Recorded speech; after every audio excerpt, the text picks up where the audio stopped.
Бишкек шаарындагы ЖЭП-2 иштебей турганына 30 жылдан ашты. Жылуулук электр борбору 1992 ишке берилип, бирок ошол эле жылы кайра токтогон. Буга газ менен камсыздоо үзгүлтүккө учурап, курулуштун толук бүтпөй калышы себеп болгон.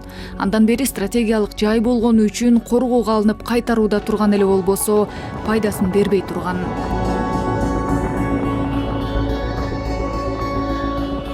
Эми ЖЭП-2 кайрадан жандануу алдында. Жакын арада мында түп тамырынан курулуш иштери башталып, заманбап жаңы газ станциясы салынганы жатат. Апрель айынан баштап скважиналарды буриттетип баштабыз. Ушул территорияда 10 скважина буриттетилет. Баягы суу менен камсыздоо боюнча газ келет, трассасы чыгат. Анан ушул жакта жакын жерде азыр жанынан өтпөдүк, 220 киловольттук Аларча деген подстанция бар. Бияктан 2 линия 110 киловольт менен барып, ошол жакка кошулат да.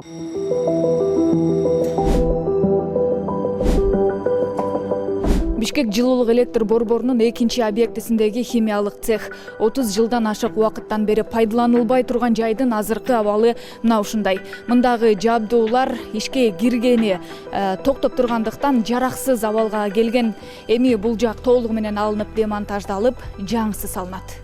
Долбоор боюнча заманбап энергия блоктору курулуп, жаңы жабдуулар коюлат.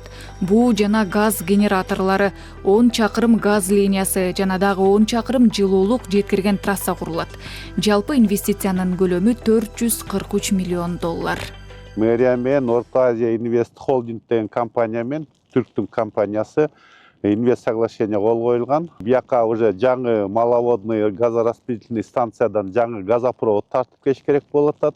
Узундугу 10 километрден ашык биздин основной тиги Бишкек жылуулук борбордон чыккан трасса кошулуп, ошол жылуулук борборду разгрузка кылат да.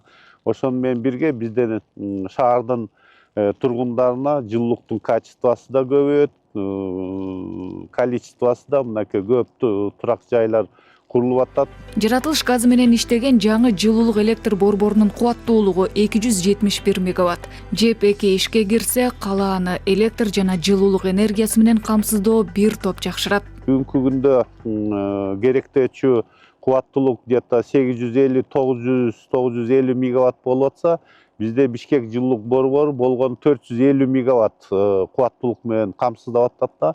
Калганы ушунча 450 мегаваттай бизде Токтогул суу сактагычтан, Токтогул ГЭСтерден, каскадтардан же болсо импорттоп келип атат.